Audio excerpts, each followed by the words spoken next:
Once again welcome back to my channel. आज जो question topic जो हम पढ़ाएंगे डिवेंचर का है। टॉपिक है रिडेम्पशन ऑफ डिवेंचर। यहाँ से थोड़ा सा डिवेंचर आप लोगों को क्रिटिकल होगा। इसके पहले हम लोग क्या किए, नॉर्मली जो एंट्रीज होता था वो करते थे। तो आज हम लोग जो पढ़ेंगे रिडेम्पशन ऑफ डिवेंचर, इसको हम इसलिए बोर्ड में लिख दिए क्या कि लिख के अगर हम पढ़ाने जाएंगे तो बहुत सारा लंबा वीडियो बन जाएगा, तो बच्चा लोग को उतना लंबा वीडियो देखने में दिक्कत होता है, इसलिए हम पहले से लिख के रख दिए, समझा देंगे। अब क्वेश्चन नंबर 21 एसएमसी क्लास से जो पहला क्वेश्चन है रिडेम्पशन को, उसको बना के दिखाएंगे। तो चलिए हम लोग स्टार्ट करते हैं। आप लोग मेरे साथ बने रहिए। और मेरे चैनल को आप लोगों को नया आता है, आप लोगों को पसंद आता है तो जरूर सब्सक्राइब कीजिए, पुराना है तो लाइक किया कीजिए। देखिए रिडेम्पशन ऑफ डिवेंचर मीन क्या होता है, रिपेमेंट ऑफ डिवेंचर। डिवेंचर को रिपेमेंट करने का तरीका क्या होता है। तो हम लिखेंगे sources of finance for the redemption of debenture. Debenture को रिडेम्पशन के लिए कहाँ से पैसा उपलब्ध होगा, फाइनेंस कहाँ से उपलब्ध होगा। तो इसका 3 सोर्स बताया गया। Redemption of debenture out of capital, मानिए कोई ऐसा कंपनी है जिसके पास प्रॉफिट ना हो, लेकिन डिवेंचर क्या लोन होता है ना, उसको पेमेंट करना है। तो उस पेमेंट करने की कंडीशन में कंपनी क्या करता है, जब पैसा ही मेरे पास प्रॉफिट में नहीं है, प्रॉफिट है नहीं, तो हमको तो पेमेंट करना है। तो वो पेमेंट कहाँ से जाएगा, आउट ऑफ कैपिटल से, पूंजी से रिडेम्पशन करना। Redemption of debenture out of profit, मेरे पास इतना प्रॉफिट है कि हम डिवेंचर को आराम से पैसा दे सकते हैं, तो पूरा पैसा प्रॉफिट से निकाल के दे देंगे।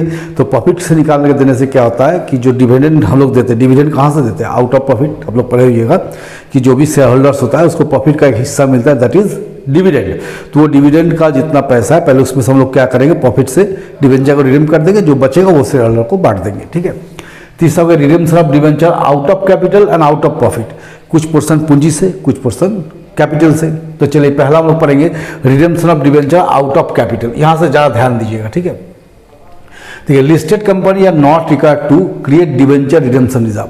देखिए सेबी का गाइडलाइंस है, security exchange board of India का गाइडलाइंस क्या है कि कोई भी कंपनी जो डिवेंचर को रिडेम्पशन में जा रहा है, अगर वो लिस्टेड है, स्टॉक एक्सचेंज लिस्टेड है, तो उसको डिवेंचर रिडेम्पशन रिजर्व क्रिएट करने की कोई आवश्यकता नहीं है। अगर क्वेश्चन में लिखा हुआ है कि लिस्टेड कंपनी, तो आप लोग को डीआरआर डिवेंचर रिडेम्पशन रिजर्व जो क्रिएट करना पड़ता है वो नहीं कीजिएगा। आप लोग जहाँ भी ट्यूशन पढ़ते हुईगा जरूर सर आपको बताए होंगे कि डीआरआर क्या होता है। डिवेंचर को रिडेम्पशन के पहले एक फंड बनाया जाता है जिसको डिवेंचर रिडेम्पशन रिजर्व, तो वो फंड लिस्टेड कंपनी को नहीं बनाया जाता है। According to companies act 2013 unlisted companies are required to create debenture redemption reserve equal to at least 10% of nominal value of debenture. जितना डिवेंचर हम लोग रिडीम करने जा रहे हैं, जो अनलिस्टेड कंपनी है, जो स्टॉक एक्सचेंज में लिस्टेड नहीं है, उसको क्या करना पड़ता है कि टोटल रिडीमेबल डिवेंचर का 10% के बराबर हो। जैसे मानी है 1 लाख डिवेंचर रिडेम्पशन करना है 1 लाख रुपया का, तो 10% क्या हो गया 10,000। तो 10,000 रुपया का आपको डिवेंचर रिडेम्पशन रिजर्व क्रिएट करना होगा। बाकी 90% आप लोग कैपिटल से पेमेंट कर सकते हैं। किस कंपनी के लिए, अनलिस्टेड के लिए। लिस्टेड के लिए कोई रिक्वायरमेंट नहीं है। बार बार बोल रहे हैं कि लिस्टेड कंपनी को डिवेंचर रिडेम्पशन रिजर्व का क्रिएशन का कोई जरूरत नहीं है। अगर अनलिस्टेड कंपनी है और वो भी कैपिटल से रिडेम्पशन करना चाहता है, तो ऐसे कंडीशन में 10% वैल्यू ऑफ डिवेंचर, जितना डिवेंचर आप रिडीम कीजिएगा उसका 10% के वैल्यू के बराबर आप लोग को डिवेंचर रिडेम्पशन रिजर्व क्रिएट करना होगा। बाकी 90% आउट ऑफ कैपिटल होगा। फिर देखिए हम लिखे redemption of debenture out of profit. किससे से बोले हैं, आउट ऑफ प्रॉफिट से। Redemption of debenture out of profit, तो जब आप प्रॉफिट से क्रिएट कीजिएगा तो लिस्टेड कंपनी को तो कुछ करना ही नहीं है, उसको तो डीआरआर क्रिएट नहीं करना है। अनलिस्टेड कंपनी को क्या करना होगा, 100% डीआरआर बनाना होगा। कितना परसेंट, 100%। तो आउट ऑफ कैपिटल होने से कितना परसेंट बनाइएगा, 10%, और आउट ऑफ प्रॉफिट होने से कितना बनाइएगा, 100%। The following companies are not required to create DRR. निम्नलिखित कंपनी को डीआरआर बनाने का आवश्यकता नहीं है। लिस्टेड को छोड़ के निम्नलिखित कंपनी को नहीं बनाने की जरूरत है। कौन कौन है, all India financial institute regulated by RBI. कोई भी इंडिया का जो फाइनेंशियल इंस्टीट्यूट है जो आरबीआई के कंट्रोल में है या उसके रेगुलेशन में चलता है, आरबीआई मतलब reserve bank of India, reserve bank of India का रेगुलेशन में है, उसको डीआरआर क्रिएट करने की आवश्यकता नहीं है। अगर क्वेश्चन में लिखा हुआ है तो नहीं कीजिएगा। बैंकिंग कंपनीज, कोई भी बैंकिंग कंपनी है, जैसे स्टेट बैंक हो, यूको बैंक हो, बैंक ऑफ इंडिया हो, इन लोगों को डीआरआर क्रिएट करने की आवश्यकता नहीं होती है।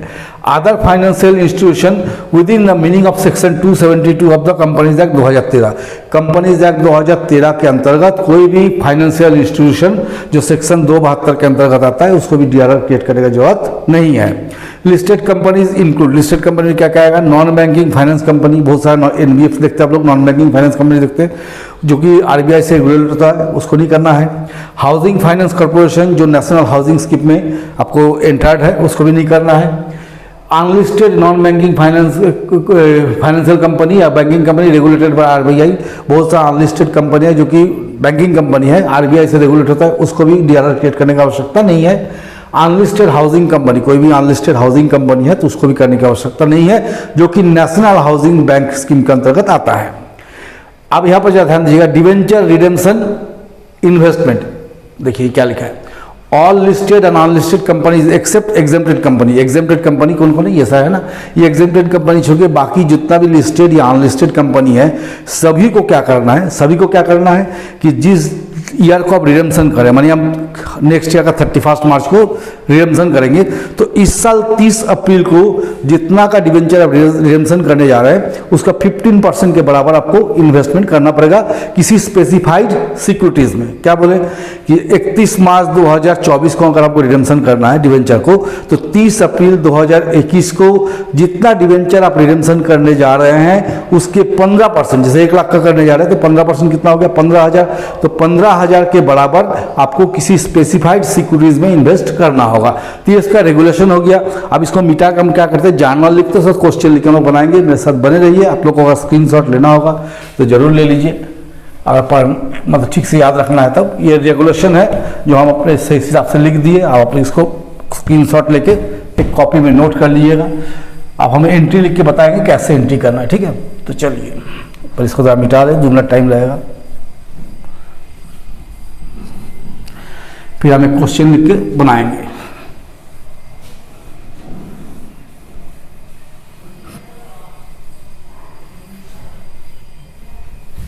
देखिए यहाँ लिखते हैं journal entries.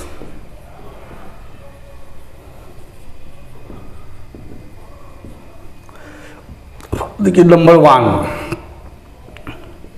For investment 15% of nominal value of debenture made. ठीक है, जैसे इन्वेस्टमेंट करेंगे तो क्या एंट्री लिखेंगे, debenture redemption investment account debit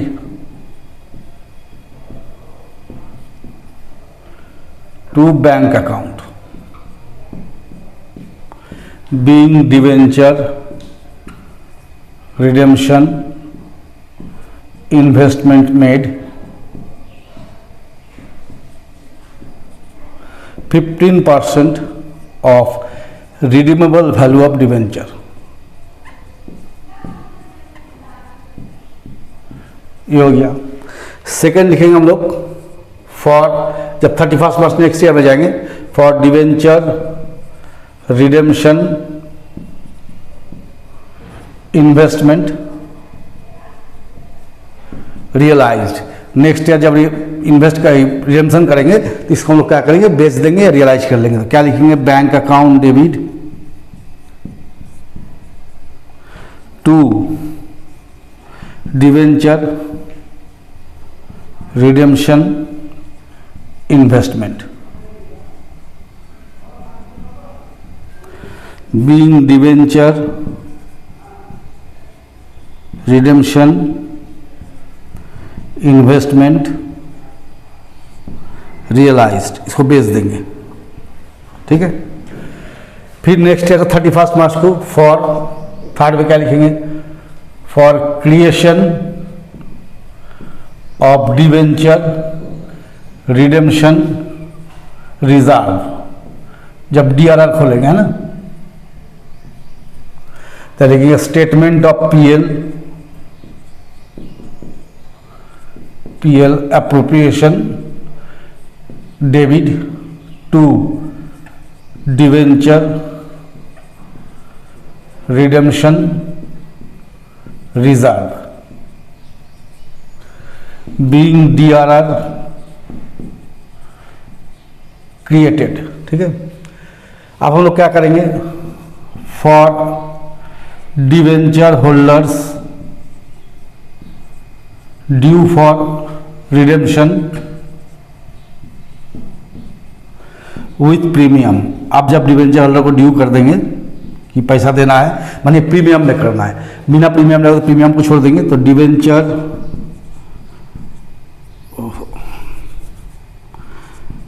debenture account debit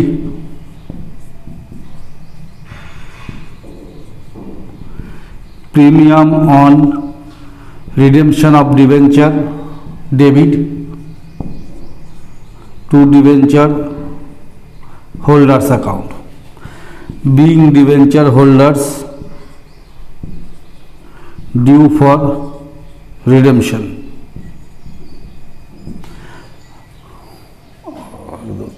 sorry 3 है, ये 4 है, ये 5 for payment made to debenture holder. तो क्या करेंगे, debenture holders debit to bank account, being debenture holders paid off. और छठा क्या करेंगे, for transfer of DRR debenture redemption reserve to general reserve. Last में क्या करेंगे, जो डीआरआर है इसको हम कहाँ भेज देंगे, जनरल रिजर्व में, है ना। तो इसको करेंगे debenture redemption reserve account debit to general reserve, being DRR transfer to general reserve. ये 6 एंट्री में हो जाएगा। अब देखिए किसी में क्या होता है ना, किसी क्वेश्चन में आप लोगों को डिवेंचर इशू का भी एंट्री करना पड़ेगा, अगर बोला है, नहीं तो ये 6 एंट्री हम लोग करते हैं। तो चलिए इसको मिटाकर हम क्वेश्चन लिखते हैं, आप लोग इसको स्क्रीनशॉट लीजिए, हम क्वेश्चन लिखते हैं फिर बनाते हैं, तब तक मेरे साथ बने रहिए। तो देखिए यहाँ मैं क्वेश्चन लिख दिए हैं, question number 21 doctor S N Shukla का। तो इसको सॉल्व करते हैं। तो देखिए क्या लिखा है, Y limited redeem 50 lakh 8% debenture at a premium of 10%। Y limited क्या किया, 50 लाख रुपया का डिवेंचर को रिडीम कर रहा है एट ए प्रीमियम ऑफ 10%, 10% देके 31/3/2014 प्योरली आउट ऑफ प्रॉफिट। क्या बोला, पूरी प्रॉफिट से पैसा निकाल के देना है, ठीक है। It also decide to invest the required amount to debenture redemption reserve, जितना जरूरत का हिसाब से है उतना इन्वेस्टमेंट कर देना है, इतना ही लिखा हुआ है। तो सबसे पहले देखिए वर्किंग करेंगे, यानी कि टोटल वैल्यू ऑफ डिवेंचर आपका कितना हो गया, 50 lakh plus premium on redemption of debenture कितना बोला है, 10%। तो 50 लाख का 10% निकाल लीजिए, 5 लाख, तो हो गया 55 लाख। ये हमको रिडेम्पशन करना है, ठीक है। तो देखिए इन्वेस्टमेंट कितना बताया था थोड़ा सा पहले, 15% होता है, मेड 15% ऑफ रिडीमेबल वैल्यू।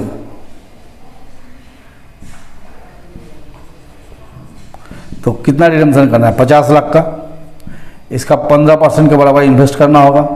कितना इन्वेस्ट करना है, 7.5 लाख। और debenture purely out of profit होगा, कैसे रहा, प्योरली आउट ऑफ प्रॉफिट। तो डिवेंचर रिडेम्पशन रिजर्व कितना होगा, 100%। Debenture redemption reserve create 100% of value of debenture. तो आपका कितना वैल्यू है डिवेंचर का, 50 लाख का है, तो इसको 100% कर दीजिए, कितना आएगा, 50 लाख का ही आएगा ना। डिवेंचर का रिडेम्पशन का डेट का है 31/3/2014। अब देखिए जर्नल एंट्रीज करेंगे, तो चलिए जर्नल एंट्री ब्लैक पेन से कर देते हैं। देखिए 31/3/14 करना है, इसके 1 साल पहले चल जाइए, 30/4/2013 पहला एंट्री करेंगे, debenture redemption investment account debit to bank account. कितना इन्वेस्ट किए, 7.5 लाख।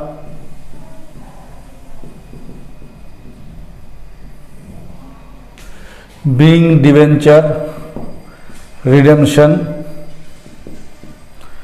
investment made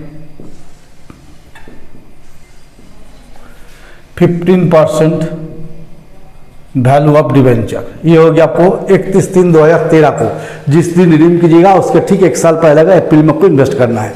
अब 31/3/2014 को क्या कीजिए, DRR क्रिएट कर लीजिए ना, स्टेटमेंट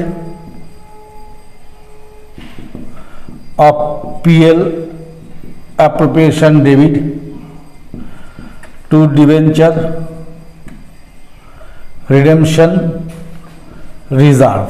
कितना परसेंट क्रिएट करना पड़ा, 100%, दैट इज कितना हो गया 50 लाख, यहाँ लिख दीजिए 50 लाख आउट ऑफ प्रॉफिट है। Being DRR created 100% value of debenture. ये हो गया पहला एंट्री। दूसरा एंट्री ये कर लिए। आप क्या करेंगे, 31/3/14 को इसको रियलाइज कर देंगे। रियलाइज कर जस्ट रिवर्स कर दीजिए एंट्री को, bank account debit to debenture redemption investment account. कितना हो गया, कितना है 7.5 lakh. Being debenture redemption investment realised, ये कर दिए। अब हम लोग क्या करेंगे, डिवेंचर को ड्यू करेंगे। कितना पेमेंट करना है, 55 लाख। तो 31/3/14 को लिखिए 8% debenture account debit premium on redemption of debenture debit to debenture holders account. देखिए 50 लाख का डिवेंचर है, 10% प्रीमियम कितना हो गया 5 लाख, कितना देना है 55 lakh. Being debenture holders are due for redemption with 10% premium. ठीक है, ये हमारे लिए चौथा लिखिए 31/3/14 को कर दिए debenture holder to bank, payment कर दिए debenture holders debit to bank account. कितना पेमेंट करना है 55 लाख।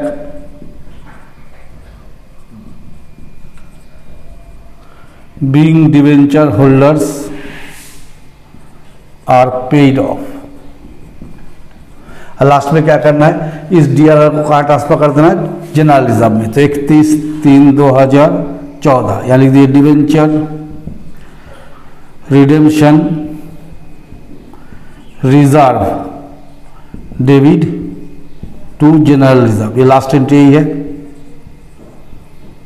कितना है 50 लाख, तो यहाँ कर दिए 50 lakh. Being DRR transfer to general reserve. तो चलिए हम लोग बना लिया क्वेश्चन नंबर 21। इसके बाद का क्वेश्चन जो जरूरी है जरूर बनाएंगे। और कल से हम एक नया चैप्टर चालू करेंगे, अमलगमेशन ऑफ कंपनीज, उसको कंप्लीट करेंगे। इसके बाद इंश्योरेंस ऑफ कंपनी को भी हम चालू करेंगे। मेरे साथ बने रहिए। सेकेंड ईयर का सारा चीज़ आप लोग के यहाँ से मिल जाएगा, सारा क्वेश्चन ही मिल जाएगा। धैर्य रखिए, विश्वास बना के रखिए, सब ठीक ही होगा। बने रहिए मेरे साथ।